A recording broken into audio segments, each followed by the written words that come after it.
Saya izin merekam ya. Sebelumnya yang ngajar Sitohisto siapa? Waktu semester sebelumnya.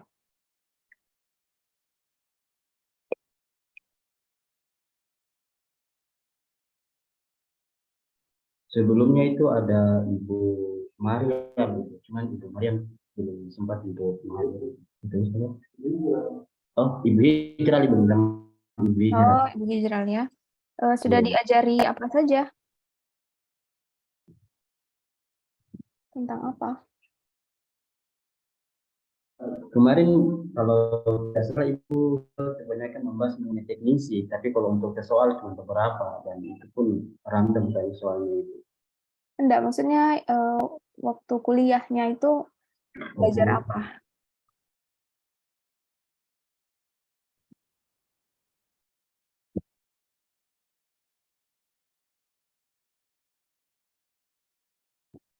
Ayo, masa nggak ada yang diingat? Iya Bu. Maksudnya supaya saya bisa sesuaikan gitu nanti yang akan saya bahas. Sebelumnya yang diajarkan tuh materi apa? Sitohisto.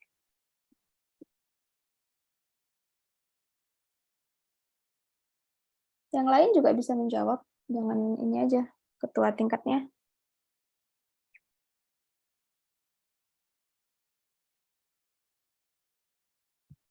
Tapi sebelumnya sudah ini ya, sudah membahas soal UKOM sebelum saya. Iya Ibu, sudah. Sama siapa di anunya dibahasnya? Ibu Hijral kemarin untuk kita itu. Oh, kemarin ya. Ini. Berapa soal beliau bahas? Kemarin kalau Ibu Hijral 10 ya kalau nggak salah. Oh, 10-an ya. Ya, karena lebih banyak membahas yang kemarin teknisnya. Ya. Kayaknya saya lihat dan tidak ada yang bertambah ya. Jadi bisa kita mulai aja ya. Bismillahirrahmanirrahim. Assalamualaikum warahmatullahi wabarakatuh. Waalaikumsalam. Ya, dan selamat siang ya adik-adik semuanya, calon peserta UKOM ya. Semoga kalian semua saya doakan semoga lulus ya. Untuk itu hari ini saya diamanahkan untuk membahas soal UKOM, Sitohisto Teknologi, dan juga nanti hematologi. Sebelumnya kalian sudah kenal saya atau baru pertama ya kita ketemu ini? Saya baru pertama itu. Baru pertama ya, ya mungkin kakak kalian kali yang saya ajari. Oke, enggak masalah ya. Nama saya Cut Indri Putri ya. Biasa dipanggil Ibu Cut. Ya, kalau di Unimers itu biasa saya ngajar sitohisto, hematologi, pernah juga imunohema, imunologi, apalagi ya sistem informasi lab ya, dan imunohistokimia kalau nggak salah itu. Ya, sekarang mungkin kalian jarang lihat ya karena saya home base-nya di Polymers di kampus tetangganya. Ya, oke. Hari ini kita mau bahas sitohisto. Bentar ya, saya share screen dulu.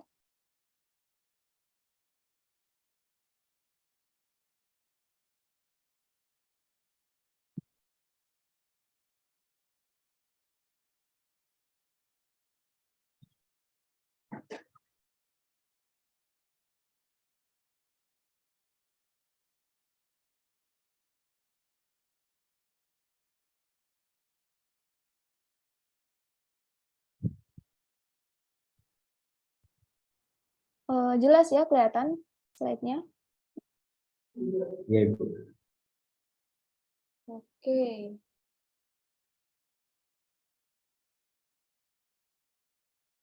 Ya, sekilas mengenai UKOM ya. Untuk ujian kompetensi untuk tenaga kesehatan sendiri itu sudah ada aturannya ya, bahwa memang tenaga kesehatan itu diwajibkan untuk mengikuti ujian kompetensi. Ya, ini tentunya untuk mengukur kompetensi adik-adik semuanya, apakah benar-benar siap untuk terjun di dunia kerja atau tidak. Ya, oleh karena itu pemerintah melaksanakan yang namanya ujian kompetensi. Adapun aturannya ini sudah beberapa sedikit direvisi ya dari yang 2016 menjadi yang nomor 2 tahun 2020 tentang tata cara. Ya, kalau kalau kami dulu itu lulus dulu baru Ukom ya, lulus dulu baru Ukom, tapi sekarang itu dia nilainya diakumulasi.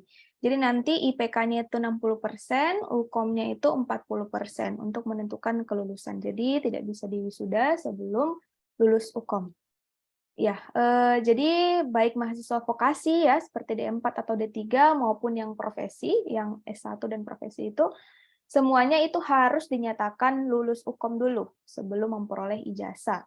Ya, semuanya setelah melaksanakan Ukom dan Ukom ini menjadi syarat untuk penerbitan STR ya. Jadi nanti kalian mengurus STR. Adapun tahapannya yang pertama ya tentu harus lulus Ukom dulu, kemudian mempunyai sertifikat kompetensi, lalu memiliki STR. Adapun mahasiswa yang tidak lulus, ya ini tidak bisa diwisuda, ya harus perlu pembinaan khusus. Ya ini menurut peraturan Kementerian Kesehatan ya tahun 2020 tentang standar profesi ATLM. Nah, ini sebenarnya sama ya dengan D3, hanya saja nanti untuk D4-nya itu ada lebih ke manajemen laboratorium, ya untuk D3-nya tidak ada. Ada 7 kompetensi yang harus dimiliki oleh seorang ATLM ya. Yang pertama tentu profesionalitas yang luhur, kemudian mawas diri dan pengembangan diri, komunikasi efektif, pengelolaan informasi, landasan ilmu, keterampilan, dan juga pengelolaan masalah berbasis lab. Jadi nanti soal-soalnya itu tidak terlepas dari ketujuh kompetensi ini. Nah, adapun bidang keilmuannya ya sudah tahu ya, semuanya ada 7. Sorry, ini kalian sudah tahu ini berapa soal yang akan keluar atau baru saya bocorkan nih? Ya, jadi kurang lebih seperti ini ya. Lebih banyak kimia klinik dan hematologi, imunoserologi 25, bakteri 35. Ya, untuk sekarang ya saya tidak tahu kalau sebelum-sebelumnya atau setelahnya karena kebetulan saya diamanahkan juga untuk menyusun soal Ukom. Ini mungkin sedikit bocoran aja ya untuk kalian. Ini jumlah soalnya. Adapun passing grade-nya itu 44,5. Artinya dari 180 soal yang diujikan itu harus 80 soal benar untuk dikatakan lulus. Ya cukup mudah ya dari 100. Harusnya bisa lah ya. Kan sudah 4 tahun juga kuliah. Ya adapun kisi-kisi ya untuk soal Ukom Sitohisto ya. Ini bocoran juga. Yang pertama itu tentang teknik pengolahan sediaan sitologi ya tentunya, kemudian histologi. Jadi kalau kita berbicara sitohisto ya berarti tidak lepas dari dua, sitologi dan histologi. Sitologi itu jaringan, histologi itu sitologi itu sel, histologi itu jaringan. Kalau untuk ATLM sendiri dia lebih ke bagaimana pembuatan sediaannya, preparatnya ya. Adapun untuk yang mendiagnosa itu biasanya dokter. Kemudian penilaian hasil pewarnaan ya, jadi nanti setelah dibuat preparatnya, kemudian diwarnai, itu kita harus mampu menilai, kita mampu mengamati ini bentuk sel apa, kemudian kemungkinan prognosisnya bagaimana, meskipun itu kompetensi dokter, tapi kita juga harus sedikit banyak tahu, karena memang kita yang melakukan pewarnaannya. Jadi kalau misalkan ada kesalahan, nah ini kita bisa memberikan pembelaan diri ya mengenai apa yang sudah kita lakukan. Kemudian imunohistokimia sedikit dan juga sitogenetika sedikit. Ya, imunohisto ini masuk dari sitohisto ya, tapi dia nanti pewarnaannya itu menggunakan mekanisme antigen antibody ya, mekanisme imunologi. Kalau ini kan pewarnaan sitologi biasa ya, tentu yang menggunakan imunohisto lebih bagus pewarnaannya. Oke, sebelum kita membahas soal, tentu ada baiknya adik-adik semua tahu tips dan trik menjawab soal Ukom. Ya, jadi kalau kita sudah paham tips dan triknya, tentu ini bisa menghemat waktu ya dan mengefisienkan pengerjaan kita. Yang pertama tentu manajemen waktu ya. Manajemen waktu itu penting. Kita tahu bahwa soal Ukom itu ada banyak, ada 180 soal dan diberikan waktu selama 180 menit. Artinya, satu soal itu adik-adik semua kerjakan maksimal 1 menit, tidak boleh lewat. Kapan ada yang lewat, itu tentu akan tidak bisa menjawab semuanya ya, kecuali ada yang lebih singkat. Nah, nanti yang belakangan itu bisa lebih lama waktunya. Kemudian yang kedua, tipsnya baca pertanyaan terlebih dahulu ya, karena nantinya ada pertanyaan-pertanyaan yang sebenarnya kita tidak perlu membaca kasusnya yang panjang-panjang itu menghabiskan waktu. Kalau kita sudah paham pertanyaannya, nah, langsung saja cari jawabannya, tidak perlu membaca kasus, kecuali pertanyaannya itu masih ambigu, belum ada titik terangnya, baru kita kembali ke kasusnya seperti apa. Kemudian baca dengan cepat setiap kata dan fokus, ya, cepat dan fokus. Lalu temukan kata kunci. Jadi sini kita mencari kata kunci supaya tidak bertele-tele gitu. Kemudian fokuskan pilihan jawaban pada kata kunci dalam kasus dan pertanyaan, dan eliminasi pilihan jawaban yang salah atau tidak mungkin. Ya, ini salah satu teknik juga. Jadi kalau misalkan ada pilihan jawaban yang sekiranya sangat tidak mungkin, dan itu misalkan ada pada 3 pilihan jawaban, nah, itu langsung dieliminasi saja. Jadi kalian fokus pada 2 pilihan jawaban. Yang kelima, jawab semua soal ya. Pastikan jawab semua soal karena ini tidak ada pengurangan nilai kalau salah ya. Prioritaskan soal yang mudah. Jadi kalian kerjakan dulu soal yang mudah. Yang susah-susah tuh biarkan belakangan. Nanti kalau masih ada waktu baru kembali. Jangan terpaku pada yang susah, yang mudah malah tidak dikerjakan. Jangan terlalu lama berpikir ya. Jadi kalau dirasa susah, ganti soal. Nanti baru kembali. Jangan terlalu lama berpikir. Usahakan punya sisa waktu untuk menjawab soal yang terlewat atau ragu-ragu. Ya, jadi harus kurang dari 1 menit supaya nanti ada soal tersisa untuk yang ragu-ragu tadi. Kemudian pada akhir ujian pastikan semua soal sudah terjawab. Oke, kita masuk pada kisi-kisi yang pertama, ya, yaitu teknik pengolahan sediaan sitologi. Ya, sediaan sitologi ya. Jadi sebenarnya pada prinsipnya sitologi itu teknik pembuatan sediaannya itu sama ya pada umumnya. Sampel apapun itu sama. Yang pertama tentunya ada pengumpulan sampel. Nah, pengumpulan sampel ini juga tergantung lokasi yang dicurigai. Jadi kalau misalkan dicurigainya kanker serviks, ya kita ambil sampelnya di bagian serviks. Ini contoh yang pap smear ya.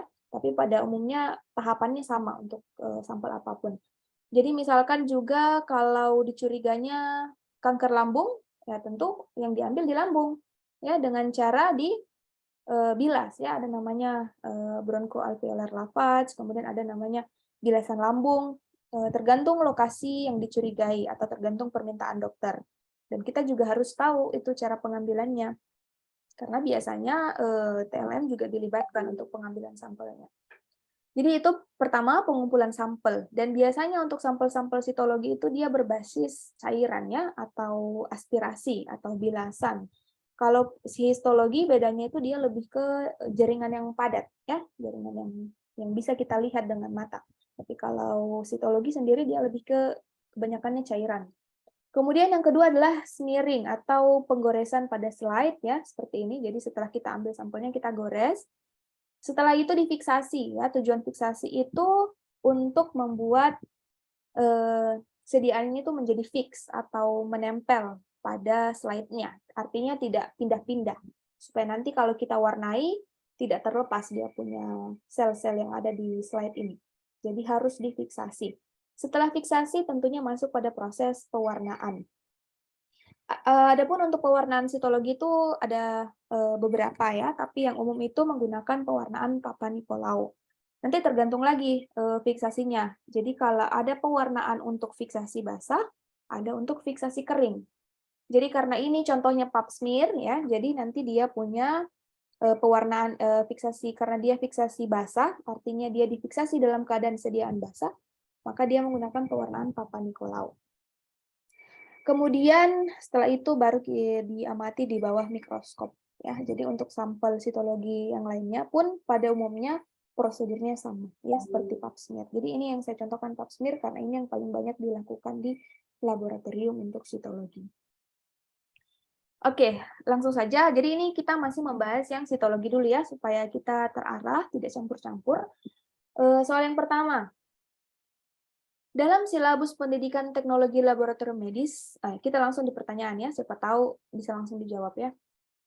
Pertanyaannya, apa yang dimaksud sitohistoteknologi? Ya, jadi ini kan kalau kita sudah tahu, kita paham pertanyaannya, tidak perlu lagi kita kembali ke pengantarnya ya atau vinetnya. Jadi langsung saja, apa itu sitohistoteknologi? A. Ilmu yang mempelajari tentang sel dan jaringan normal. B. Ilmu yang mempelajari kelainan sel dan jaringan. C. Teknologi pemeriksaan sel dan jaringan untuk menegakkan suatu penyakit. D. Teknologi pemeriksaan tanda kelainan sel dan jaringan untuk membantu penegakan diagnosis, prognosis, dan evaluasi pengobatan. Dan E. Teknologi pemeriksaan sel dan jaringan yang membantu penegakan diagnosa penyakit. Ya, jadi yang benar yang mana?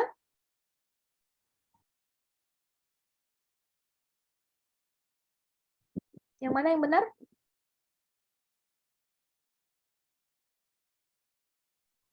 D. Iya, benar ya. D.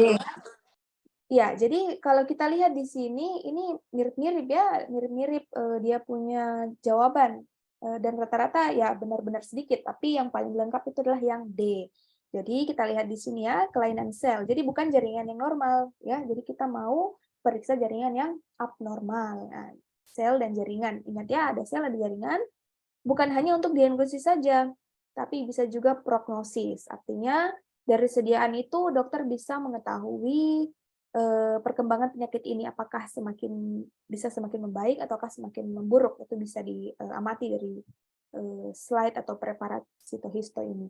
Kemudian bisa juga untuk evaluasi pengobatan, apakah pengobatan yang diberikan ini berhasil atau tidak. Ya, jadi misalkan kanker serviks. Kanker serviks sudah diobati selama beberapa bulan. Nah, diamati lagi sediaannya, apakah sel-sel kankernya berkurang ataukah bertambah. Nah, itu dokter bisa tentukan. Oleh karena itu, peran ATLM di sini sangat penting. Ya, jangan sampai kita salah dalam membuat preparat, dokter mendiagnosanya salah juga. Yang harusnya orang sehat, ya kita buat menjadi sakit preparatnya, ataupun sebaliknya. Orang yang sakit, karena teknik preparat kita tidak benar, maka sel-sel yang sakit itu hilang, yang harusnya didiagnosa sakit malah tidak. Ya, jadi itu harus diperhatikan. Teknik-tekniknya harus kita pahami baik-baik. Soal nomor 2. Laboratorium PA, ya langsung pertanyaan. Apa urutan pertama pemeriksaan sitologi di laboratorium patologi anatomi tersebut? Ya, kalau ini kan bisa langsung ditebak ya maksud soalnya. Urutan pertama pemeriksaan sitologi. Oke, apakah A. Pemeriksaan makroskopis, B. Penerimaan sampel, C. Pemeriksaan label, D. Pengumpulan spesimen, dan E. Pembuatan preparat. Mana yang benar? D. D, Bu. B ya, penerimaan sampel ya. Jadi urutan pertama, saya rasa bukan cuma sitohisto ya, untuk pemeriksaan apapun adalah penerimaan sampel. Diterima dulu sampelnya baru dikerjakan ya. Ya, nggak bisa juga dikerjakan kalau belum diterima.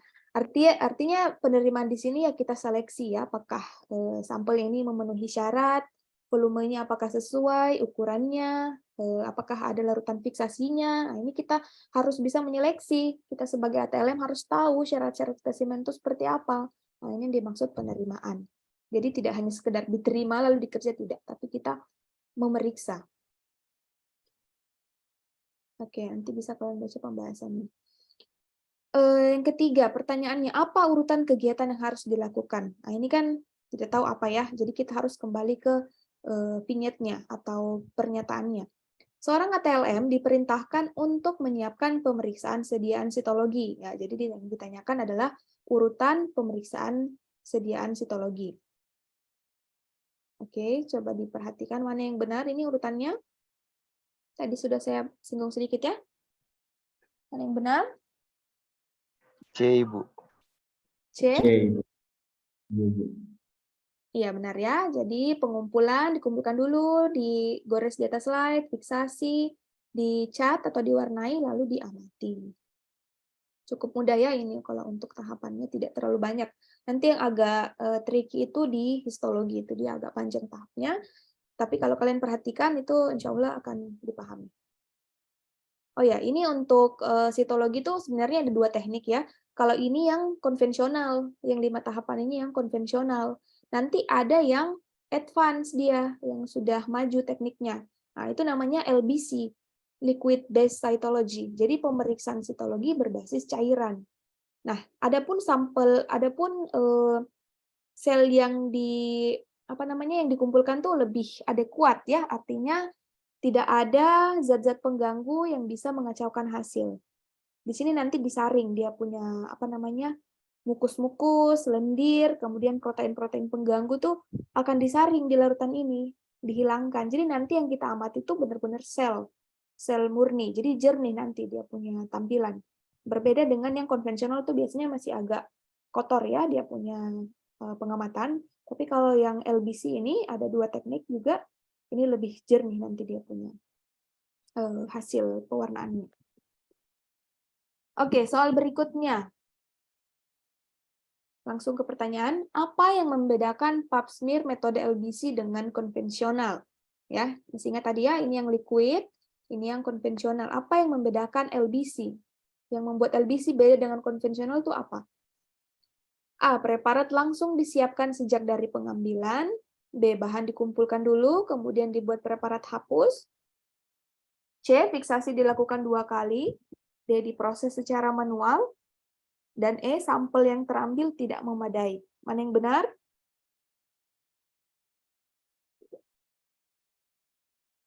Mana yang benar ini yang LBC itu dia bedanya apa dengan konvensional? Jadi LBC itu yang mana di sini? Pernyataan yang benar mengenai LBC itu yang mana di sini?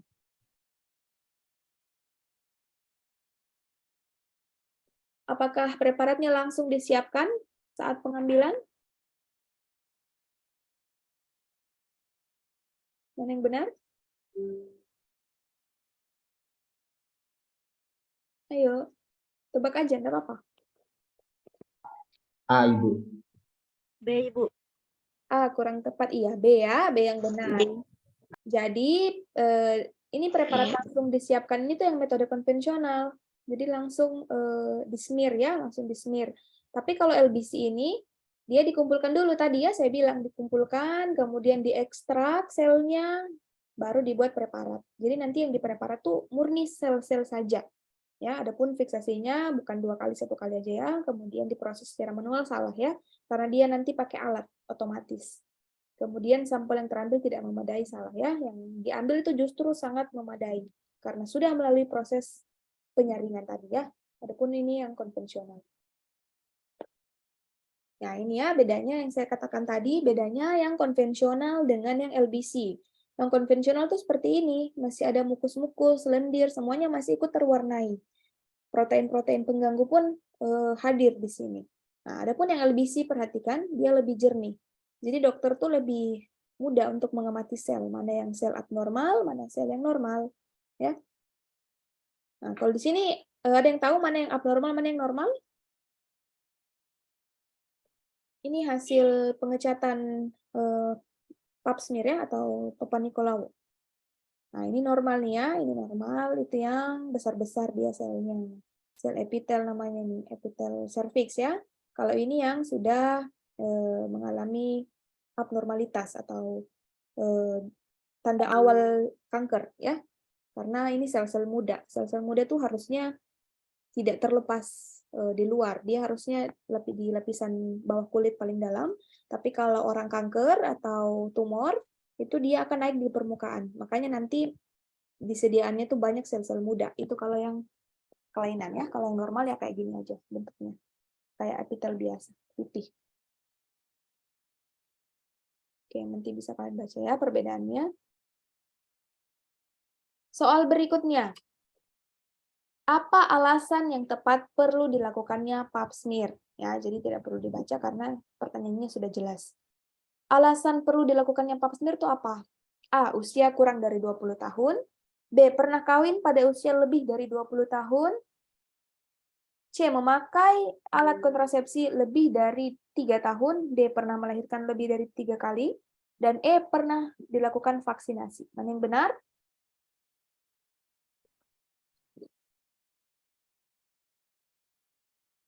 Alasan orang harus melakukan pap smear atau yang memiliki faktor risiko tinggi mengalami kanker serviks itu yang mana? C, Ibu. C? A, Ibu. Lain? Ibu. A? D, Ibu. Iya, D ya, D yang benar ya. Jadi yang pernah melahirkan lebih dari 3 kali itu biasanya dianjurkan ya untuk melakukan screening. Minimal pada usia 40 ke atas itu karena sel-sel kita kan semakin tua kan semakin rentan ya. Apalagi kita punya maafin ya ini untuk pelajaran, kita punya pasangan yang suka bergonta-ganti pasangan. Ya, karena kanker serviks ini kan ditularkan melalui virus. Virus HPV namanya. Jadi kalau misalkan pasangannya itu suka bergonta-ganti pasangan, tentunya istri sahnya juga akan kena, apalagi yang sudah melahirkan lebih dari 3 kali dan berusia 40 tahun ke atas itu sangat rentan kena. Adapun yang lain ini tidak ya, usia kurang dari 20, selama dia tidak aktif secara seksual, dia tidak berisiko.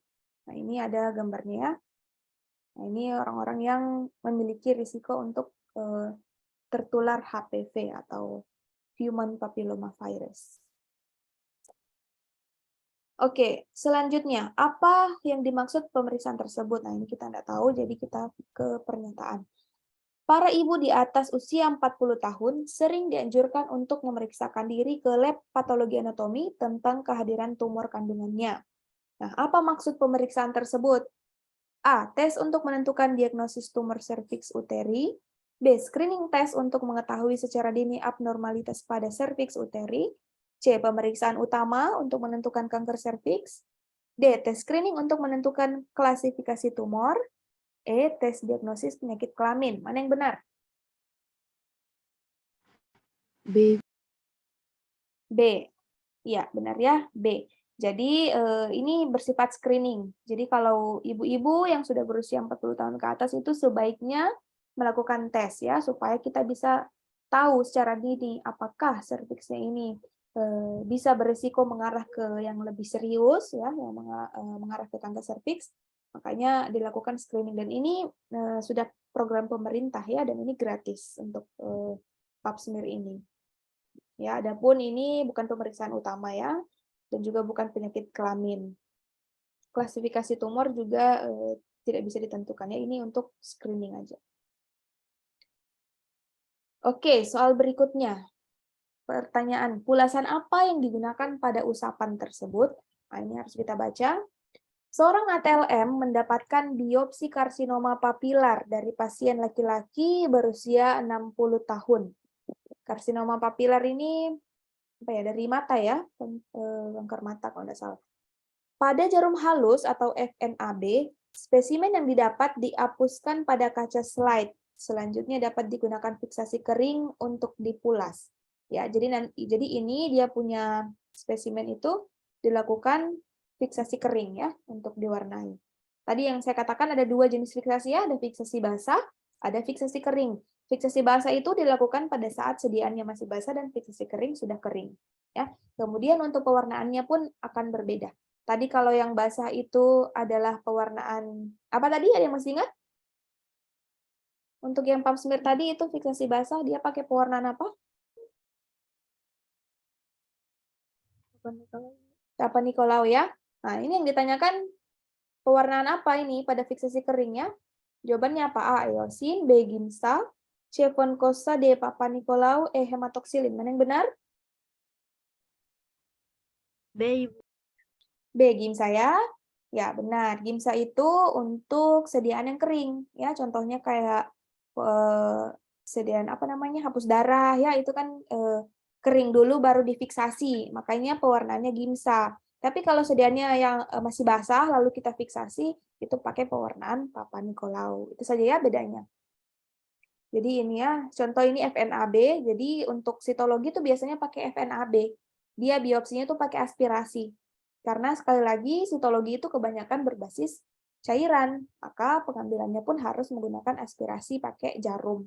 Tapi jarum yang fine. Fine itu artinya yang halus ya, halus. Jadi ini. Ini contoh pengambilan sitologi tumor tiroid ya, tiroidnya. Diambil gini caranya, ini alat ultrasound untuk menentukan titiknya. Nah, ini spesimennya ini nanti yang kita buat preparat atau sediaan basah itu ya. Ya, ini contoh yang basah, ada yang kering tadi. Nah, ini untuk pewarnaannya. Jadi untuk FNAB itu ada 3 pewarnaan dipakai.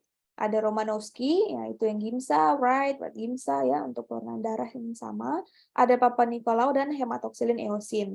Nah, ini dibagi lagi tergantung fiksasinya apa. Kalau fiksasi kering, nah ini biasanya pakai yang Romanowski. Yang ini ya, Giemsa, Wright, dan kawan-kawan. Tapi kalau yang basah, ini biasanya pakai Papa Nicolau dan hematoksilin eosin. Ya, adapun untuk penggoresannya pun ini berbeda-beda ya, tergantung jenis sampelnya. Ada yang antara 2 slide. Nah, ini ya, jadi dia pakai 2 slide baru dia geser gitu. Ini ada yang rib ya, rib itu kayak ini ya, dia selang-selang. Ada juga yang apusan seperti ini. Ya, tergantung aturan labnya saja sebenarnya. Oke. Selanjutnya kita masuk pada pembuatan sediaan histologi ya. Ini yang biasanya banyak keluar yang histologi. Ya, untuk histologi sendiri itu ada kurang lebih 11 tahapan ya yang harus kita lewati. Adapun untuk pembuatannya ada yang sudah otomatis, tapi ada yang manual ya. Ini tergantung ketersediaan alat juga. Tapi semuanya mencakup 11 tahapan ini. Yang pertama ada biopsi atau nekropsi. Apalagi itu biopsi? Ada yang tahu? Apa itu biopsi? Kita mungkin sering dengar ya, tapi apa definisi biopsi sebenarnya?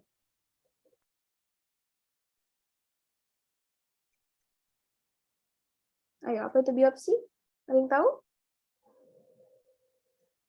Jaringan. Pengambilan jaringan. Pengambilan jaringan, ya, pengambilan jaringan. Tapi bedanya dengan nekropsi ini jaringan yang sudah mati ya, misalkan hewan yang sudah mati, diambil jaringannya untuk diperiksa. Tapi yang biopsi ini yang masih hidup. Jadi kayak manusia ya, kita mau ketahui penyakitnya apa, ya kita ambil sedikit jaringannya. Ya, jadi misalkan kalau kita ambil jaringannya, apakah manusianya mati? Mati enggak? Tidak. Tidak ya? Kenapa Ya, Bu. tidak? Misalkan hati, kita ambil sedikit hatinya.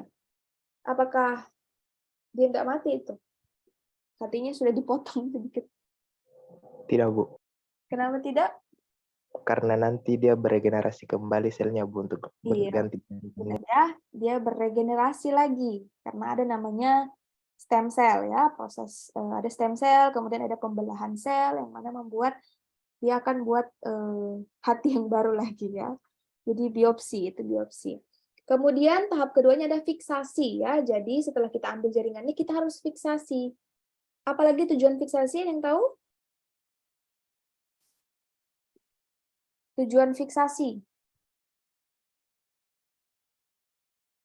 Fix, dari kata fix.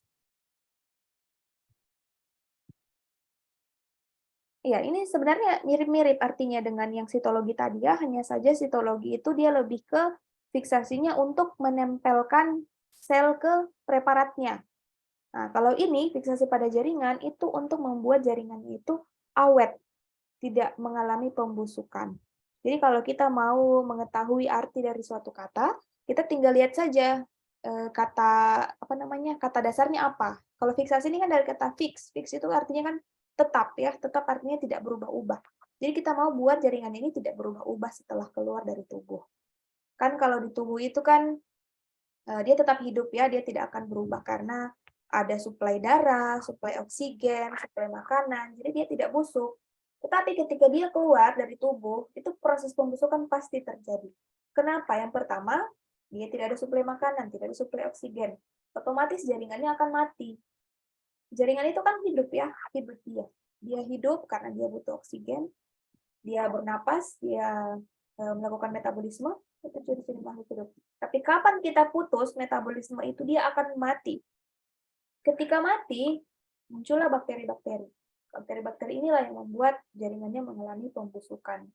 Nah, fiksasi ini kita buat jaringannya tidak mengalami yang namanya pembusukan ya, karena dia nanti ada mekanismenya, entah dia ikat air ataukah dia kokohkan proteinnya, jadi tidak berubah strukturnya. Intinya kita mau tahu jaringan ini seperti saat masih hidup. Kalau saat masih hidupnya memang kelainan, nah yang kita harapkan pun ketika kita periksa ya jaringannya memang berkelainan, tidak beda. Jangan sampai jaringan dalam tubuh ini berkelainan, tapi karena penanganan yang salah, kita amati sudah tidak kelainan, ini kan berbahaya. Kita membuat orang sakit menjadi sehat, membuat orang sehat menjadi sakit. Jadi ini yang harus kita perhatikan, fiksasi itu penting. Setelah itu dehidrasi. Dehidrasi ini adalah proses pengeluaran cairan fiksasi. Ini ya, karena ini sudah tidak dibutuhkan lagi, jaringannya sudah awet, nah, selanjutnya kita keluarkan larutannya. Jadi di dehidrasi ini biasanya pakai alkohol ya, alkohol bertingkat. Ya, ada yang tahu kenapa dehidrasi pakai larutan alkohol? Ya, kenapa harus alkohol? Ya, yang gini-gini kita harus paham ya, yang secara teknis maupun teori itu kita harus paham supaya nanti kalau di lab itu ada kesalahan, nah kita tidak bertanya-tanya ini kenapa begini, kesalahannya dari mana. Kalau kita sudah tahu prinsip dari tiap-tiap reagen, bagaimana reagen ini men-treatment jaringan kita, ya kita sudah tahu, oh ini kesalahannya dari dehidrasi, oh ini kesalahannya dari clearingnya tidak benar, makanya jaringannya tidak jernih misalkan. Ataukah ada banyak goresan di preparat kita, oh itu kenapa? Pemotongannya tidak sempurna. Kenapa pemotongan tidak sempurna? Ya karena infiltrasinya tidak sempurna. Jadi kita harus tahu prinsip masing-masing reagen ini terhadap jaringan. Ya, dehidrasi. Kenapa pakai alkohol? Karena alkohol itu bersifat mengikat air. Ya, dari kata D itu tidak, hydration ini lembab atau air. Jadi dehidrasi tidak adanya air. Maka pakai alkohol. Kalau tidak percaya, coba ambil alkohol, kalian celupkan tangan kalian terus diamati, itu tangan nanti akan kering ya. Makanya untuk skincare yang biasanya pakai alkohol atau lotion itu biasanya bikin kulit kering karena dia bersifat mengikat air. Tapi di sini kita butuhkannya untuk menghilangkan larutan fiksasi ini. Selanjutnya, setelah jaringan mengalami dehidrasi, masuk pada tahapan clearing. Apalagi clearing? Pembeningan. Pembeningan. Kenapa harus dibeningkan ini jaringan? Kenapa harus kita beningkan ini?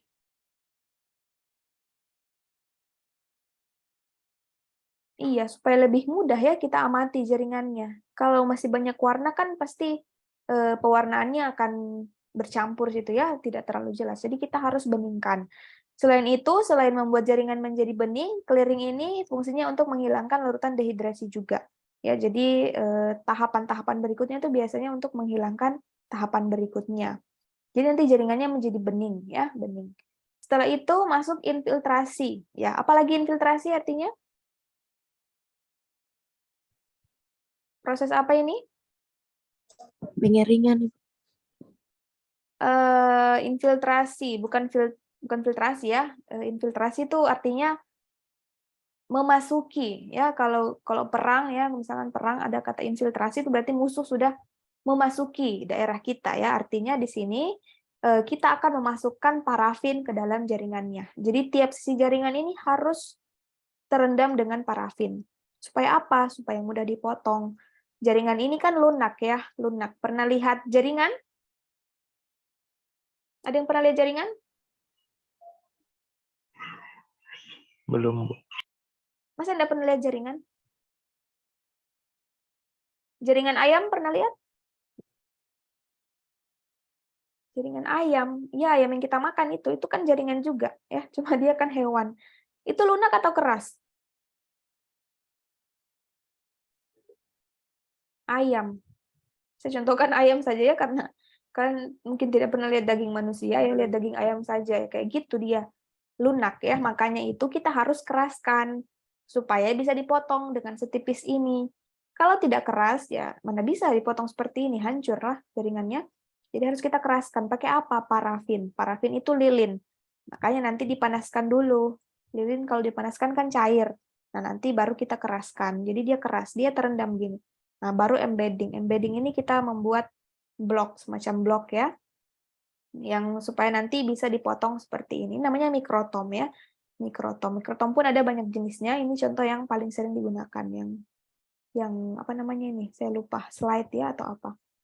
Jadi seperti ini nanti kita potong tuh sangat sangat tipis, kurang lebih 2 sampai 4 mikrometer. Gunanya apa? Gunanya apa jaringan yang tipis? Ayo, kenapa tidak tebal saja? Kita amati. Memudahkan Mempermudah Memudahkan apa? pengamatan, Bu. Pengamatan, ya. Selain memudahkan pengamatan, ya memudahkan pewarnaan juga.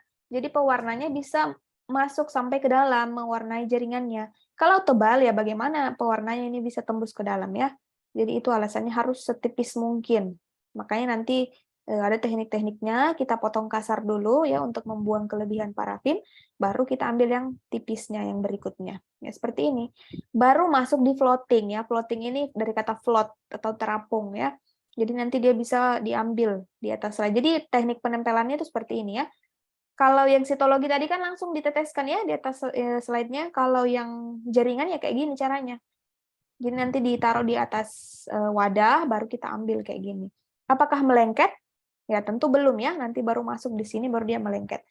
Jadi selanjutnya adalah tahap deparafinisasi. Jadi setelah jaringannya naik ya di atas slide ini, baru deparafinisasi dan rehidrasi. Apalagi arti deparafinisasi? Deparafinisasi. Penghilangan parafin ya. Ini kan parafin semua ini, parafin lilin ya yang tidak diperlukan. Ini enggak semua jaringan tuh cuma di tengahnya sini, yang kecil-kecil ini, halus. Jadi harus dihilangkan parafinnya supaya zat warnanya bisa masuk. Baru rehidrasi. Rehidrasi ini pengisian kembali cairan. Ya, supaya nanti dia bisa ikat warna. Karena zat warna ini tidak bisa berikatan kalau jaringannya dehidrasi. Harus direhidrasi lagi. Sini kan sudah didehidrasi ya. Jadi kita isi lagi air ya dengan alkohol bertingkat. Jadi alkoholnya bertingkatnya itu terbalik ya. Kalau ini tadi dari rendah ke tinggi, ini dari tinggi ke rendah.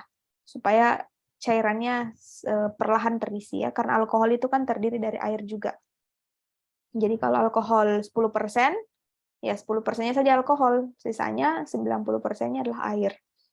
Oke, setelah itu masuk pada pewarnaan ya. Adapun pewarnaan itu bisa kita pakai hematoksilin eosin ya. Ini untuk jaringan dan ini pada umumnya bisa immunostaining ya. Immunostaining ini ya kelebihannya ya memang banyak kelebihannya ya. Kita bisa mengetahui penyebab penyakitnya, kemudian antigen spesifiknya bisa kita ketahui ya, antigen penyebab kankernya. Tapi kelemahannya dia mahal ya, mahal harganya. Ketimbang yang hematoksilin ini kita hanya bisa mengamati dia punya sitoplasma dan inti sel saja, tapi ya sudah cukup untuk diagnosa. Selanjutnya setelah diwarnai seperti ini baru mounting ya. Mounting ini proses pengawetan juga. Jadi dia kayak lem untuk menutup dia punya bagian atas ini supaya awet ya, tidak goyang-goyang lagi, supaya tidak terkikis gitu. Ini kan masih terbuka ya. Jadi mounting ini untuk menutup. Oke, nanti ada pun soal-soalnya tidak lepas dari 11 tahapan ini. Kalau kita sudah paham 11 tahapan ini, soal-soal tuh akan mudah. Oke, kita masuk pada soal yang pertama.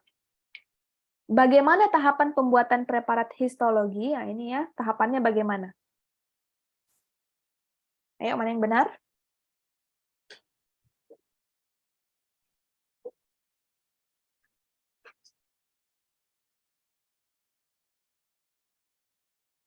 Ayo, mana yang benar?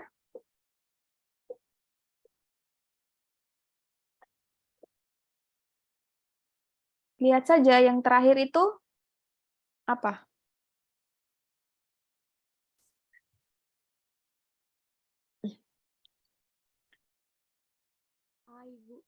Ibu. A ya, biopsi, fiksasi, dehidrasi, clearing, infiltrasi, embedding, sectioning, floating, ya benar ya A ya. Jadi ini tahapan 11 ini harus kalian pahami supaya nanti gampang jawab soalnya. Oke, soal nomor 2, langsung ke pertanyaan. Proses apakah yang tidak dilakukan oleh dokter residen tersebut? Nah, ini kan tidak jelas ya, jadi kita harus baca kasusnya. Sampel jaringan hati dari pasien operasi dibawa oleh seorang dokter residen ke laboratorium PA pada sore hari. Kemudian sampel tersebut dipotong dan disimpan karena akan dilakukan pengerjaan pada esok hari, ya.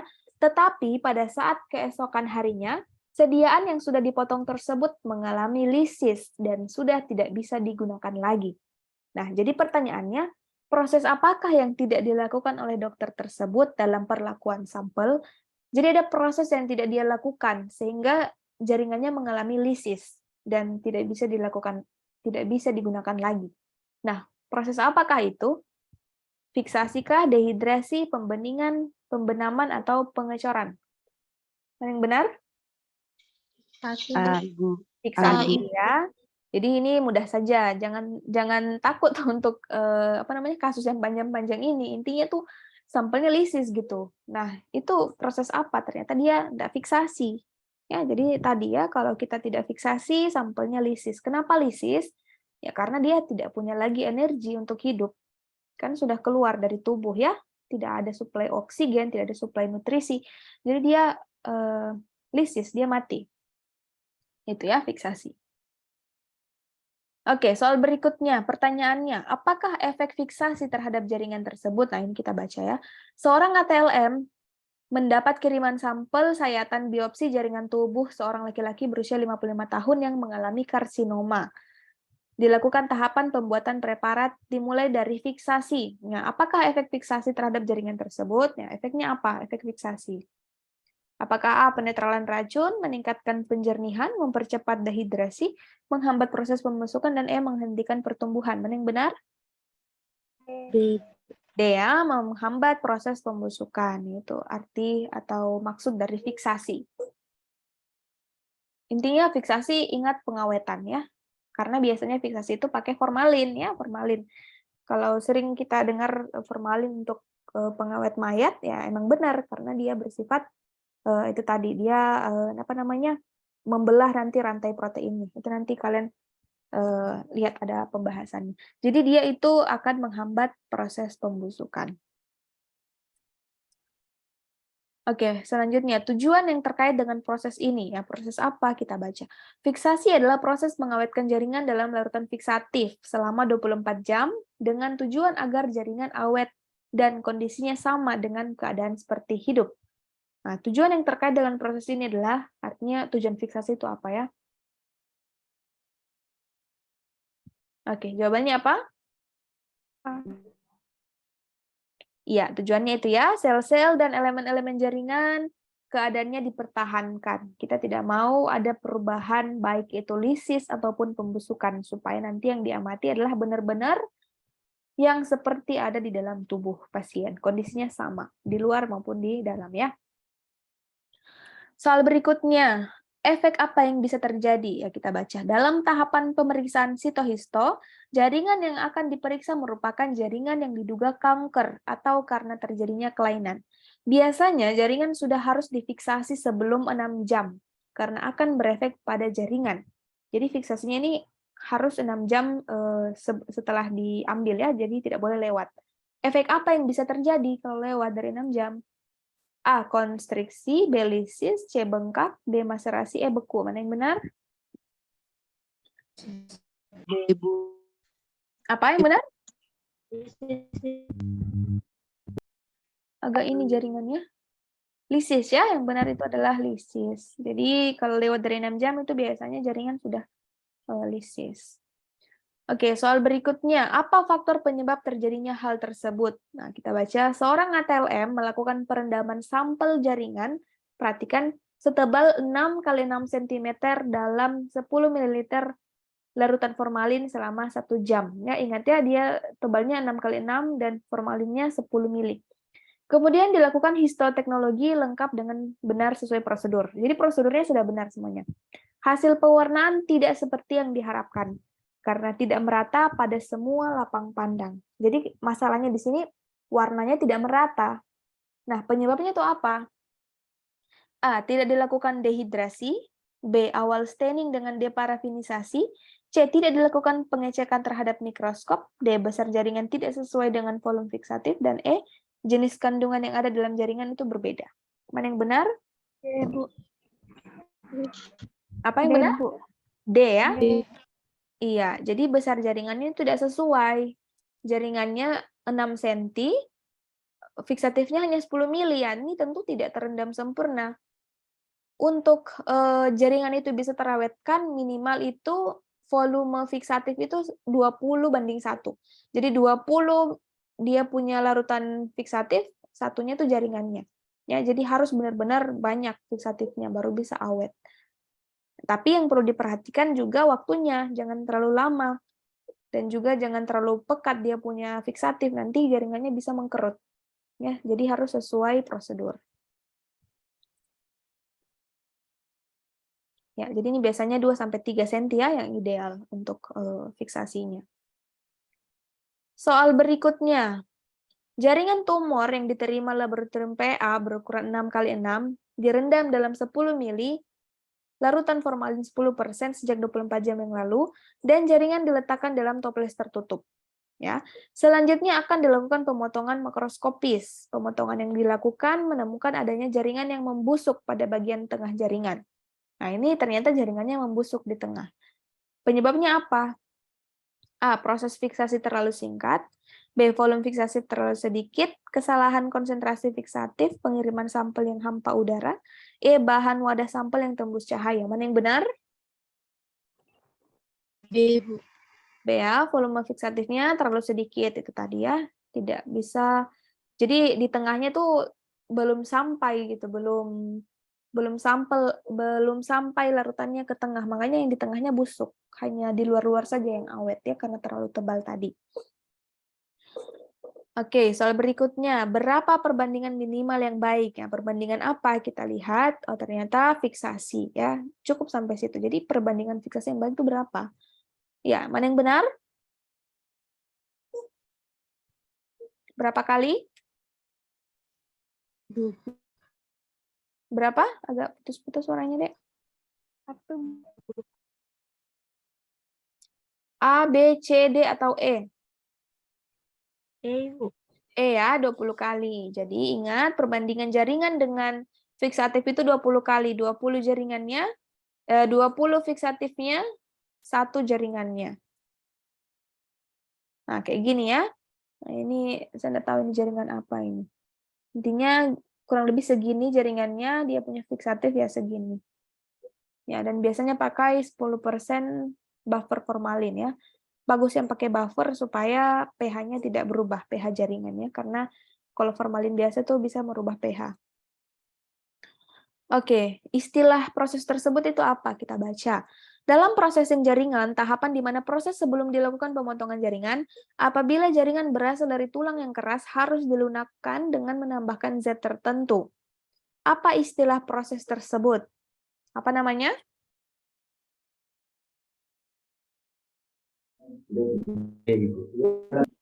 Apa? Sebutkan hurufnya dan agak putus-putus. D. Jawabannya adalah dekalsifikasi ya. Jadi lihat saja ini kan tulang ya. Tulang ini mau dilunakkan. Nah, proses pelunakan tulang itu apa namanya? Dekalsifikasi. Karena tulang ini kan banyak kalsium ya. Kalsium itu yang membuat tulang menjadi keras. Contohnya apa yang mengandung kalsium selain tulang? Ada yang tahu contoh lain misalkan organ kah atau benda apa yang banyak kalsiumnya yang keras gitu? Contohnya apa? Pernah lihat kerang? Kerang laut? Iya, kerang laut itu yang cangkangnya itu ya, itu kan kalsium semua. Itu keras itu, tulang. Kemudian apa ya? Cangkang telur, ya, gigi ya. Gigi kita itu kan kalsium, makanya dia keras. Jadi kalau misalkan dokter mau memeriksa jaringan gigi, ya giginya dilunakkan dulu ya, tidak mungkin keras-keras gitu kita mau buat preparat, tentu tidak bisa. Jadi dilunakkan dulu, baru dilakukan proses berikutnya. Nah, proses pelunakan itu ada dekalsifikasi. Dari kata D dan kalsi. D itu tidak, kalsi itu kalsium. Jadi kita mau lunakan atau hilangkan kalsiumnya supaya jaringannya lunak ya. Itu.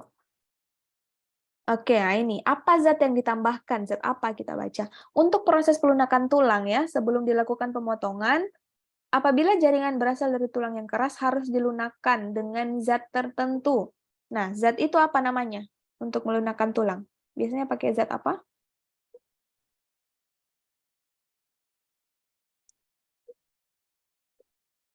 Ayo, pakai zat apa biasa untuk melunakkan kalsium, melunakkan tulang? Ini biar kita tidak paham, kita bisa lihat. Yang mana? Pakai apa? Apakah pakai NaCl? Apakah tulang bisa dilunakkan dengan NaCl fisiologis? Nggak bisa ya, NaCl itu dia mirip cairan tubuh, jadi nggak bisa. Untuk tulang atau yang mengandung kalsium itu biasanya pakai asam, ya, pakai asam. Nah, di sini ada asam sulfat dan ada asam klorida. Dan biasanya yang digunakan adalah asam klorida yang 5-10%, ya. Jadi bukan yang pekat, tetapi yang 5-10%. Adapun bisa pakai asam asetat ya atau asam cuka. Kalian pernah lihat orang melunakkan telur, cangkang telur? Yang bisa dimasukkan dalam botol tuh. Pernah lihat nggak? Tidak, Ibu. Mungkin sebagian pernah ya, itu sebelumnya tuh dia rendam di larutan ya. Dia rendam di cuka selama beberapa jam, nah itu nanti dia lunak gitu. Dia lunak. Nah, itu prinsipnya sama dengan ini, dekalsifikasi namanya. Jadi pakai asam dia ya. Asam ketemu kalsium ya pasti lunak kalsiumnya ini ya. Jadi bisa juga pakai ADTA yang dikombinasi dengan asam klorida ya atau HCl. Nah, ini ya bisa pakai asam kuat, bisa juga pakai asam lemah. Asam lemah ada asam sitrat, ada formiat, asam asetat ya. Ada juga asam nitrat. Soal berikutnya. Nah, ini ditanyakan istilah lagi. Pada pemeriksaan sitohisto, jaringan yang akan diperiksa harus diproses beberapa tahapan sebelum akhirnya dilakukan pewarnaan. Satu proses penarikan air secara aktif dari jaringan dengan menggunakan zat yang bisa menggeser air dari jaringan itu disebut apa? Nama prosesnya apa?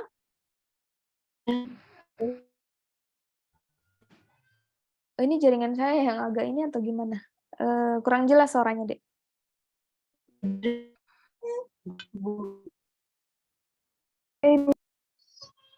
Jawabannya adalah, jaringan saya yang kurang stabil nih. Jawabannya adalah dehidrasi ya. Jadi proses penarikan air ya di sini ya, penarikan air atau menggeser air. Jadi kita hilangkan airnya, namanya dehidrasi.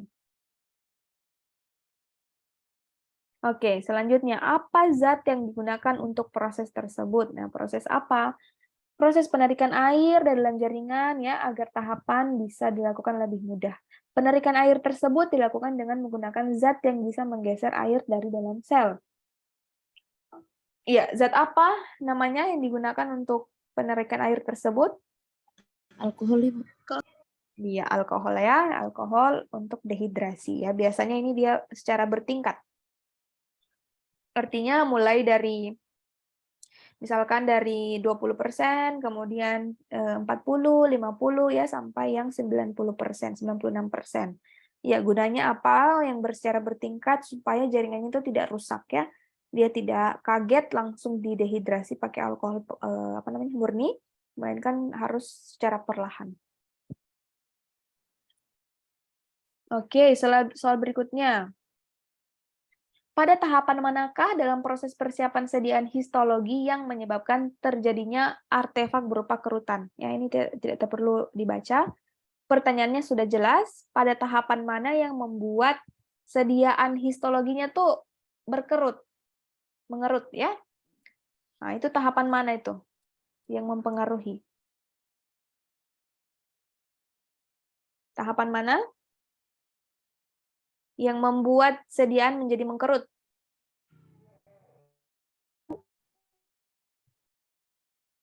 Apakah A, B, C, D, atau E?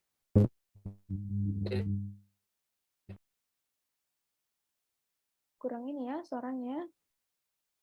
Iya, jawabannya adalah dehidrasi. Jadi kalau misalkan kita kebanyakan dehidrasi atau terlalu lama direndam dalam larutan dehidrasi atau larutan alkohol, itu nanti jaringannya sediaannya menjadi mengkerut. Ya, itu tadi ya karena sudah keluar semua jaringannya. Ya, sama prinsipnya dengan kita menjemur makanan misalkan ataukah daging ya, pernah lihat ya kerupuk. Kalau dia terlalu kering Artinya kan kandungan airnya sudah habis ya, tapi bedanya ini satu menggunakan alkohol, satunya menggunakan pemanasan. Intinya kalau jaringan itu kehilangan air terlalu banyak, dia akan mengkerut. Sebaliknya kalau kita sirami air ya dia akan mengembang ya. Itu prinsipnya. Jadi jawabannya adalah dehidrasi. Jadi ini pakai logika saja ya kita menjawabnya. Tidak perlu kita pahami apa ini proses bagaimana ini prosesnya, tapi kita lihat dari kata-katanya saja kita sudah paham ini proses apa.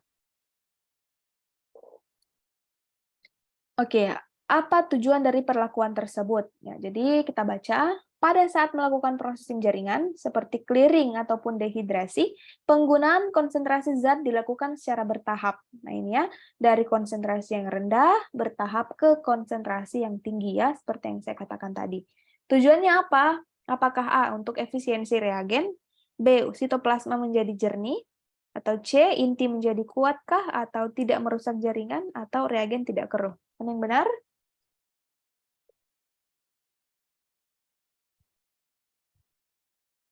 Mana yang benar ini? Tujuan konsentrasi larutannya itu dipakai secara bertahap.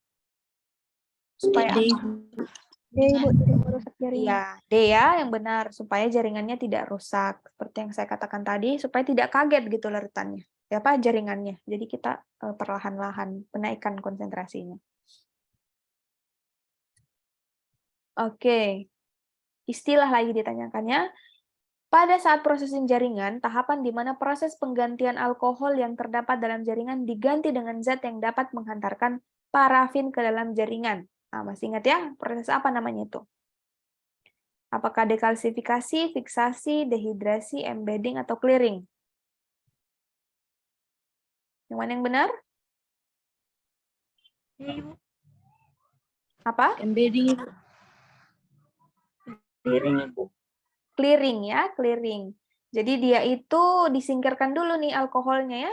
Disingkirkan dulu dia punya larutan dehidrasi supaya bisa masuk parafin. Nah, itu tahapannya adalah clearing. Jadi clearing ini bukan hanya menjernihkan, tapi dia bisa menghilangkan larutan alkohol ya atau larutan dehidrasi tadi supaya nanti parafinnya bisa masuk. Ya, karena parafin itu tidak bisa masuk kalau masih ada alkoholnya ya atau masih ada airnya karena parafin ini kan dia bersifat nonpolar ya, bersifat nonpolar itu artinya tidak larut air. Jadi kalau misalkan masih ada air atau alkohol, nah itu parafin tidak bisa masuk. Parafin ini lemak ya, lemak, lilin. Pernah lihat lilin kan? Lilin itu kan dia masuk kategori lemak. Lemak itu kita tahu tidak bisa bergabung dengan air. Jadi harus kita keluarkan airnya dulu. Atau alkohol, sama aja ya, karena alkohol ini kan bercampur dengan air. Jadi clearing namanya. Oke, apa zat yang digunakan untuk proses tersebut? Proses apa?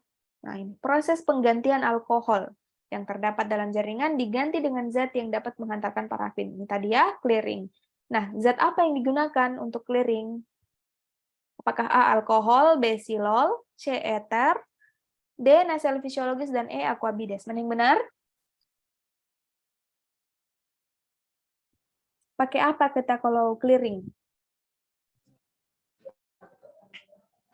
Silol. Silol ya, benar ya, pakai silol. Sudah pernah lihat silol? Bentukannya?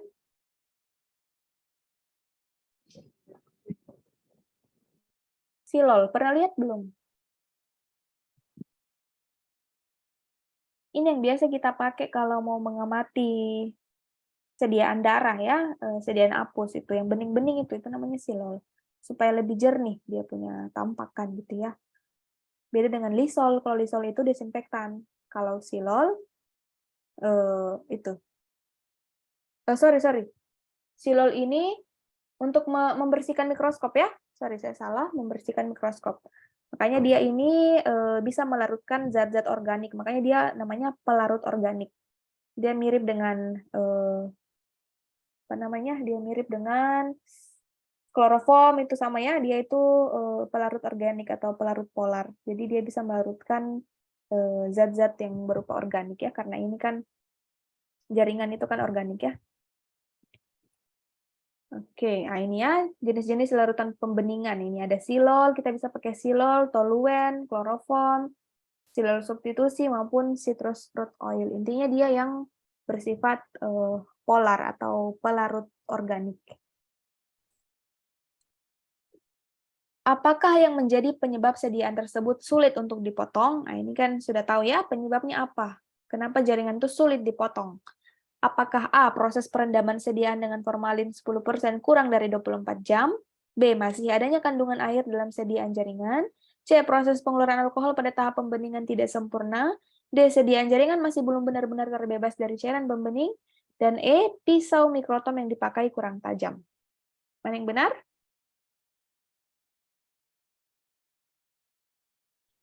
Yang menjadi penyebab sediaan tersebut sulit untuk dipotong. Kurang dari 24 jam, dia punya fiksasi. Ibu.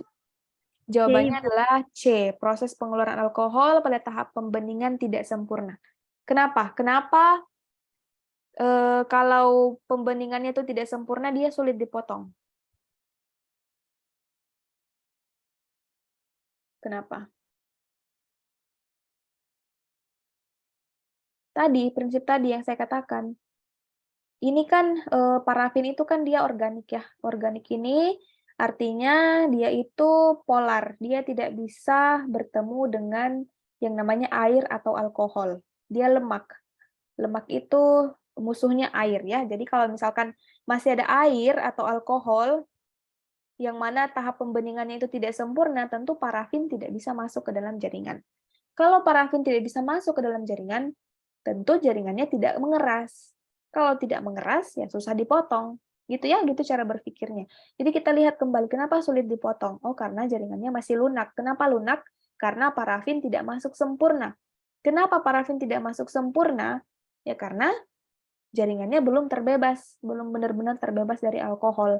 Yang mana kita tahu parafin ini tidak bisa menyatu dengan alkohol. Jadi itu alasannya ya.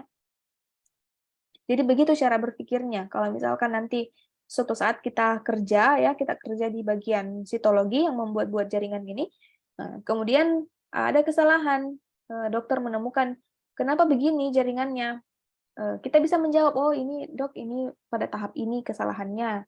Tadi ini kurang teliti bagian ini. Jadi kita bisa menjelaskan juga ya, jangan hanya terima-terima saja gitu ya.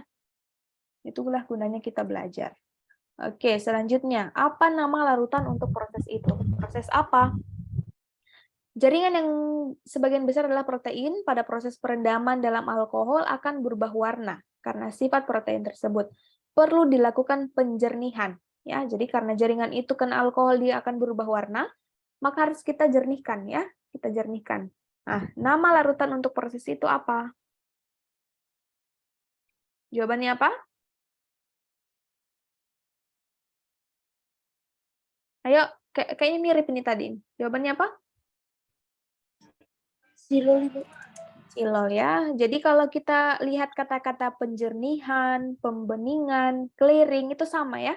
Itu sama, itu pakai silol. Kalau misalkan tidak ada pilihan silol, pilih kloroform atau toluen atau benzen ya. Intinya pelarut-pelarut organik. Oke, ini sampai jam berapa ya? Ini soalnya ada sekitar berapa? 70-an nomor. Ini kalian dikasih waktu berapa lama? Dari kita Ibu kalau untuk waktunya. Oh, dari saya. Jadi, iya, enggak apa-apa kalau agak sedikit lewat. Enggak apa-apa Bu. Ya, enggak apa-apa ya. Kalau yang mau live juga enggak masalah, ya saya bahas saja. Karena ini ada banyak ya. Kalau semakin banyak soal yang kalian dapat, ya tentunya akan semakin mudah nantinya. Oke, apa nama proses tersebut? Ya, proses apa? Kita lihat lagi. Proses penggantian toluen yang terdapat dalam jaringan diganti dengan parafin. Nah, parafin cair dengan cara memasukkan pada campuran toluen parafin kemudian ke dalam parafin murni. Jadi prosesnya apa namanya? Ya, penggantian toluen. Tadi saya katakan kalau tidak ada silol bisa pakai toluen atau benzen ya, sama aja. Intinya ini adalah larutan pembeningan. Nah, namanya apa? Nama proses penggantian ini apa namanya? Apakah impregnating, fiksasi, dehidrasi, embedding, atau Clearing, mana yang benar? Clearing. Clearing, penggantian toluen. Jadi betul. toluennya sudah diganti. Kan clearing tadi kan proses memasukkan toluen itu ya, memasukkan silol. Nah, sekarang silolnya atau toluennya mau diganti. Nah, diganti dengan apa? Dengan parafin. Nah, ini tahap apa nih? Ini kan sudah lewat berarti. Proses ini sudah lewat. Jadi apa yang benar? Impregnating ya, atau infiltrasi. Jadi impregnating ini nama lainnya infiltrasi, yaitu proses memasukkan parafin cair ke dalam jaringan ya. Jadi diganti ininya, diganti larutan penjernihnya dengan parafin cair. Karena ya namanya saja infiltrasi, jadi memasukkan parafin ya. Jadi jawabannya impregnating. Oke. Pertanyaannya, proses apa yang dimaksud? Proses apa? Dalam processing jaringan, sebelum dibuat menjadi blok jaringan yang padat, sebelumnya jaringan dimasukkan ke dalam parafin cair untuk dibuat suatu blok yang padat. Nah, proses apa namanya nih? Kita mau buat blok yang padat. Tadi kan sudah infiltrasi ya, kita sudah memasukkan parafin cair, sekarang kita mau buat blok parafin yang kotak-kotak tadi itu. Apa nama prosesnya itu? Embedding ya, embedding ya. Ini jawabannya. Jadi membuat blok. Nah, ini ya, ini gambarnya. Embedding merupakan proses pengisian jaringan dengan parafin sebagai pengikat agar tetap memiliki bentuk dan struktur yang sama saat masih hidup. Jadi supaya tidak goyang-goyang jaringannya. Supaya nanti kalau kita potong ya yang kita amati ya seluruh permukaan ini. Ya, kayak gini. Kalau jaringannya langsung dipotong tentu tidak bisa ya. Jadi harus kita buat blok seperti ini. Ini lilin, namanya lilin parafin. Jadi ini masih panas, makanya dia cair ya, sesuai dengan sifat lemak yang mana dia akan cair kalau kena panas. Setelah dingin dia akan menjadi padat seperti ini dan siap untuk dipotong. Jadi ini sudah tidak keras lagi ya, sudah rapuh jaringannya, jadi sudah bisa dipotong. Kalau infiltrasinya tidak sempurna tentu ini tidak bisa dipotong. Oke, pertanyaan berikutnya. Apa ya maksud kondisi tersebut? Nah, kondisi apa yang kita lihat? Pemotongan jaringan menggunakan mikrotom dengan ukuran yang sangat tipis, ya 4-10 mikrometer. Proses pemotongan jaringan dilakukan dalam suasana blok jaringan dingin. Apa maksud kondisi tersebut? A. Potongan jaringan yang didapat bersih dan tembus cahaya. B. Potongan jaringan yang dapat tipis dan transparan, rata tidak terlipat, keras dan kaku seperti masih hidup. Ya, mana yang benar? Maksud dari ukuran yang sangat tipis ini apa? B. Iya, B ya, supaya kita dapatkan jaringan yang tipis dan transparan, supaya nanti lebih mudah mengamatinya ya. Jadi harus tipis. Berapa ketebalan yang dimaksud? Ya, secara rutin pemotongan jaringan menggunakan mikrotom dengan ukuran yang sangat tipis, sehingga apabila dilihat dengan menggunakan mikroskop akan tembus cahaya dan mudah diidentifikasi. Ya, berapa ketebalannya? Yang optimal tadi? Berapa? B itu. B ya, 4 mikrometer. Sorry. Ini ya. Jadi ada dua cara pemotongan ya. Yang pertama potong kasar, ini kita untuk menghilangkan kelebihan parafin yang menutupi jaringan. Jadi kita potong 15-10 ya, agak tebal. Baru potong halus. Nah, ini yang mau kita ambil. Dia punya pitanya itu ya untuk diperiksa. Nah, ini juga ada hal-hal yang mempengaruhi, misalkan suhu, sudut penempatan pisaunya, kecepatan pemotongan, dan pengalaman, ini semua mempengaruhi. Jadi intinya semakin banyak jam terbang, ya tentunya yang dihasilkan pun akan semakin bagus ya, sesuai pengalaman. Ya, pada tahapan manakah dalam proses persiapan sediaan histologi yang menyebabkan terjadinya artefak berupa robekan? Nah, ini kita sudah paham ya. Proses mana nih yang membuat robekan pada sediaan? Jadi artefak ini kayak ini ya, peninggalan jejak ya. Jadi sediaannya tuh ada jejak-jejak, entah jejak robekan, jejak lipatan, ataukah jejak warna yang kotor. Nah, itu semuanya berupa artefak. Nah, ini yang pertanyaannya berupa artefak robekan ya. Tahapan mana ini yang tidak sempurna. Ya, tahapan mana yang benar?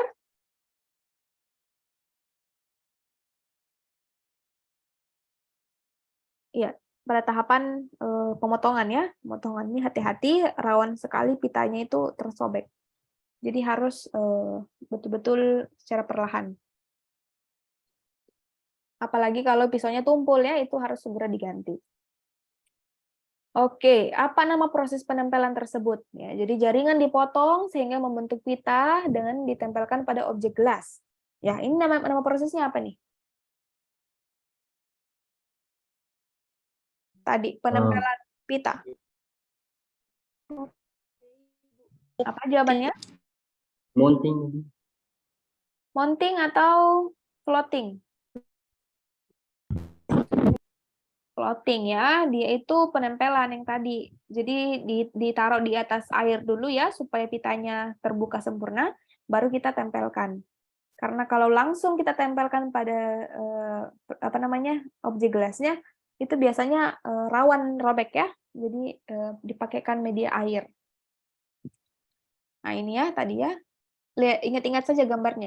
Ini floating. Floating itu berasal dari kata float atau terapung ya, jadi kayak gini dia.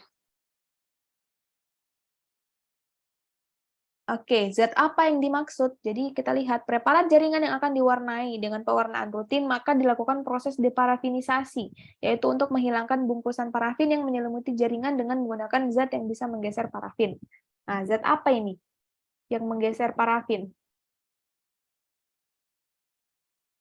Nah, ini proses deparafinisasi nih.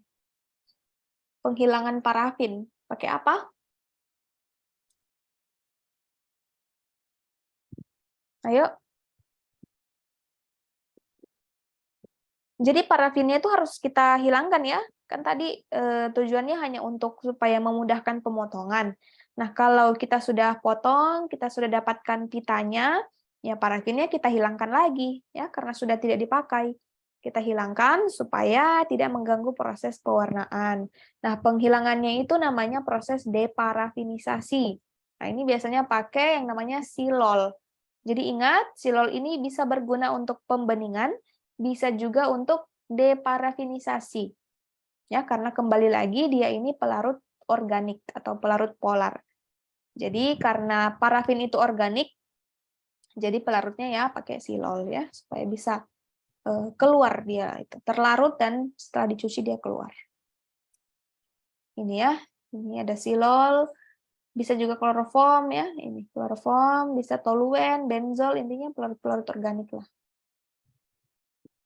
Ini juga yang biasanya digunakan untuk prinsip pembuatan obat ya, kalau orang farmasi itu tahu bagaimana caranya mencampurkan antara zat satu dengan zat lainnya.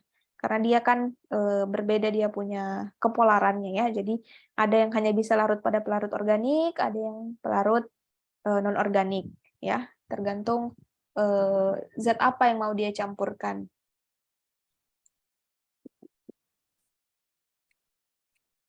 Ya, kita sampai nomor 30 ya. Apa alasan kondisi tersebut? Preparat jaringan yang akan diwarnai dengan pewarnaan rutin, maka dilakukan proses deparafinisasi, ya. Kemudian dilakukan rehidrasi menggunakan alkohol secara bertingkat. Untuk proses pewarnaan suasana jaringan harus mengandung air. Ya, ingat ya, kalau kita mau mewarnai, jaringannya harus mengandung air. Makanya kita masuk pada proses rehidrasi. Rehidrasi itu itu kembali, hidrasi itu melembabkan kembali. Nah, apa alasan kondisi tersebut? Apakah A, pewarnaan asam menjadi kuat, B, mudah membedakan zat warna, C, warna sitoplasma menjadi biru muda, memudahkan identifikasi, dan E, memudahkan menyerap warna. Mana yang benar? E. E ya, E. Jadi supaya kita mudah, supaya warnanya mudah terserap ke dalam. Ya, karena kan ini dia itu tadi ya, karena zat warna ini kan dia kandungan sebagian besarnya air. Jadi ya sediaannya juga harus mengandung air ya supaya bisa saling mengikat.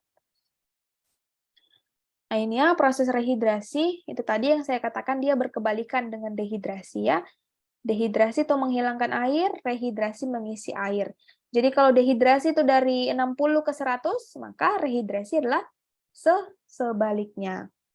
Jadi bagaimana air masuk pada tahap seperti ini? Nah, ini kan kita lihat alkoholnya 100, turun 96. Artinya dari 96% alkohol ini ada 4% air. Nah, 4% inilah yang kita harapkan masuk ke dalam jaringan sini. Kemudian diturunkan lagi, jadi airnya semakin tinggi, ada 30% air. Kemudian 40% air. Jadi airnya tuh yang bertingkat ya, alkoholnya yang menurun. Itu tadi ya, supaya dia terisi secara perlahan airnya. Oke, apa larutan di atas yang mempunyai fungsi mewarnai sitoplasma? Nah, ini penting. Jadi proses pewarnaan He, nah ini yang diperlukan ya. Biasanya ada beberapa zat yang ditambahkan seperti hematoksilin, eosin, larutan asam alkohol, amonium karbonat, dan silol. Masing-masing mempunyai fungsi yang berbeda-beda. Apa larutan di atas yang mempunyai fungsi mewarnai sitoplasma? Nah, karena kan masing-masing ini ada yang mewarnai sitoplasma, ada yang mewarnai inti sel, mewarnai granula protein dan lain-lain. Nah, ini yang ditanyakan mewarnai sitoplasma. Jadi yang mana yang mewarnai sitoplasma? Eosin. Eosin? Ya, benar ya. Eosin itu yang mewarnai sitoplasma. Makanya nanti preparatnya tuh kebanyakan kita lihat warna merah ya, merah atau pink. Nah, itu sitoplasmanya. Sedangkan inti sel itu terwarnai dengan apa? Dengan hematoksilin. Ya, kebalikannya. Jadi kalau hematoksilin ini mewarnai inti sel, eosin ini mewarnai sitoplasma. Makanya nanti inti selnya itu warnanya biru, biru keunguan. Ini juga berdasarkan dengan sifat dari zat warna itu dan juga selnya. Nah, hematoksilin ini dia bersifat asam atau basa? Hematoksilin. Asam atau basa? Bahasa Ibu. Basa ya, basa karena dia warna biru. Jadi kalau kalian lihat ada warna biru atau ungu itu pewarna basa. Sebaliknya eosin ini warna merah, yang cerah-cerah itu dia asam. Biasanya begitu ya. Pewarnaan bakteri pun pada prinsipnya sama. Dia itu yang basa itu yang warna biru, yang asam yang warna merah. Adapun yang zat yang bersifat basa dia akan berikatan dengan sel yang bersifat asam.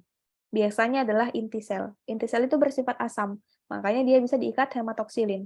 Jadi basa ikat asam, asam ikat basa ya. Hematoksilin ini basa, dia ikat inti sel yang bersifat asam, dan eosin ini asam, dia mengikat sitoplasma yang bersifat basa. Gitu ya, itu prinsipnya. Jadi kalau kita paham prinsip asam basa ya mudah saja kita menjawab soal-soal seperti ini ya. Mau dibolak-balik bagaimanapun, yang ditanyakan warna sel pun kita sudah paham karena dia asam basa. Ini ya, selanjutnya apa sikap yang benar dilakukan oleh ATLM? Nah, ini tentang itu tadi ya, kompetensi profesionalitas yang luhur. Jadi kita juga harus mampu bersikap profesional ya. Kalau kita tidak tahu cara bersikap profesional ya bagaimana kita bisa kompeten nantinya. Makanya kita harus belajar. Kalau kasusnya seperti ini, sikap profesional ATLM itu seperti apa? Nah, kita lihat kasusnya seperti apa. Seorang ATLM menerima sampel jaringan dalam suatu wadah tertutup. Berdasarkan data-data pada formulir, terdapat permintaan pembuatan sediaan histologi. Setelah dibuka, terdapat bau busuk pada jaringan, ya, yang ternyata tidak direndam dalam suatu cairan yang benar. Nah, sikap yang benar ATLM itu seperti apa kalau ada kasus seperti ini? A. Melanjutkan pengerjaan sampel karena ATLM bukan yang melakukan biopsi, ya, jadi dia tetap kerja karena dia bilang bukan saya yang biopsi, jadi tugas saya hanya mengerjakan, jadi tetap dia periksa. Yang B. Memberikan penjelasan tentang syarat sampel yang baik, ya, jadi dia jelaskan lagi sampel yang baik itu seperti ini, ya, jadi yang membawa sampel itu bisa memperbaiki. Yang C, menerima sampel dengan diberi keterangan seadanya. Jadi dia tetap terima sampelnya, tapi dia beri keterangan. D, membuang sampel karena tidak memenuhi syarat. Dan E, menolak keras karena sampel sudah busuk. Mana yang benar? Ibu. B. Ada B, ada apa lagi yang lain? Ada jawaban lain? Iya, jawabannya adalah B ya. Iya, jadi dia harus memberikan penjelasan. Jadi tidak serta-merta diterima ya, karena sampelnya juga sudah busuk, tidak bisa kita terima, tidak juga langsung dibuang ya. Jadi kita memberikan penjelasan bahwa syarat sampel yang baik itu yang seperti ini, yang dimasukkan dalam urutan fiksasi ya. Jadi yang membawa sampel itu dia paham, supaya dia ganti dengan yang baru. Oke, pertanyaan berikutnya. Dalam pemotongan jaringan, metode apakah yang digunakan oleh petugas laboratorium? Nah, ini metode apa ini? Seorang petugas menerima sampel jaringan dan ingin memperoleh hasil yang cepat. Jadi dia mau cepat ini ya, sehingga jaringan yang sudah diterima langsung dibekukan dengan CO2, kemudian dipotong dengan cryostat. Nah, ini teknik yang lain ya. Kalau tadi itu kita bahas mengenai parafin ya, teknik pembuatan sediaan menggunakan parafin, kalau ini menggunakan cryostat. Nah, ini dijawab dulu nih pertanyaannya. Jadi nama metodenya itu apa? Apakah metode FFPE, apakah cryosection, celloidin, vital staining, atau supravital staining? Mana yang benar? Kalau kita potong dengan cryostat, maka metodenya apa nama metodenya? B. Ya, cryosection ya, mudah ya. Jadi ini teknik yang teknik pemotongan jaringan yang menggunakan suhu yang tinggi ya. Jadi dia dibekukan jaringannya supaya mudah dipotong. Nah, nanti dia ada masukkan semacam zat kayak saya lupa namanya itu. Intinya dia itu seperti cairannya seperti lem gitu ya. Jadi nanti dia membeku, cepat membuat jaringannya cepat membeku dengan bantuan CO2. Jadi langsung dipotong secara secepat itu ya, tidak perlu fiksasi 1 hari atau 24 jam, kemudian tahapan yang panjang tadi yang 11 itu tidak perlu. Jadi langsung dipotong pakai cryostat. Namanya metode cryosection. Nah, ini bedanya ya. FFPE, FF ini formalin fix parafin embed. Jadi pakai formalin, pakai apa? Pakai parafin ya. Kalau ini yang cryosection ini yang frozen. Pernah lihat ya kalau sesuatu yang beku itu kan lebih mudah ya kita bentuk, kita potong. Ya, kayak misalkan daging beku. Nah, ini lebih mudah kita buat potongan yang halus ketimbang dia masih lunak ya. Nah, ini cryosection ini. Tanpa proses dehidrasi dan clearing. Jadi langsung, nggak ada tahapan-tahapan yang 11 itu nggak ada. Oke, pertanyaan terakhir ya untuk hari ini. Jenis sediaan apakah yang memerlukan perlakuan dengan teknik Landrum? Nah, ini nggak usah perlu dibacakan, langsung bisa dijawab ya. Sediaan apa ini yang perlu pakai teknik Landrum? Apa yang benar? Jawabannya adalah kulit ya, kulit. Ini teknik Landrum tuh seperti ini. Ya, jadi teknik Landrum itu digunakan untuk melunakkan jaringan kulit ya setelah difiksasi dan memudahkan dalam tahapan mengiris dengan mikrotom tanpa merobek jaringan. Ya, hal ini terjadi karena kulit merupakan jaringan yang keras ya. Keras ya kulitnya, kayak kulit ayam itu kalau kita masak itu dia enggak hancur, dia tetap kayak kulit. Makanya dia harus dilakukan teknik Landrum supaya kulitnya menjadi lunak. Oke, mungkin hari ini cukup 30 soal ya. Sebenarnya sebelumnya ada 7 ya, jadi total 37 soal. Insya Allah minggu depan ya kita bahas soal-soal berikutnya lagi. Ya, sampai sini ada pertanyaan mengenai teknik sitologi maupun histologinya.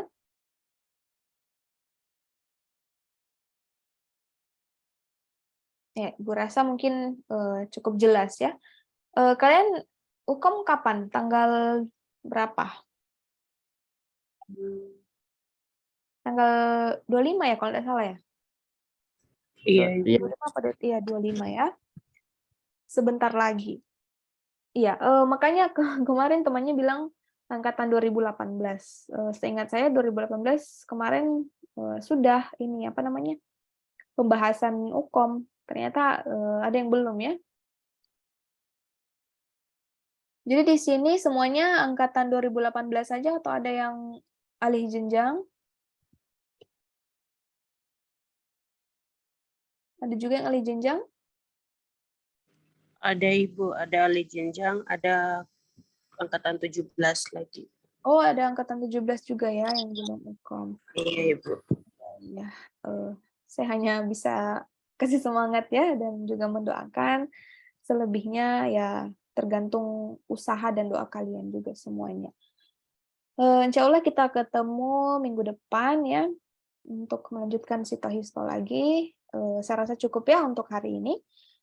Kurang dan lebihnya saya mohon maaf. Semoga apa yang kita pelajari hari ini bisa bermanfaat di kemudian hari.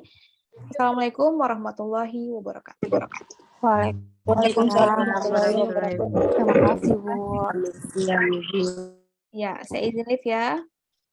Iya, Ibu.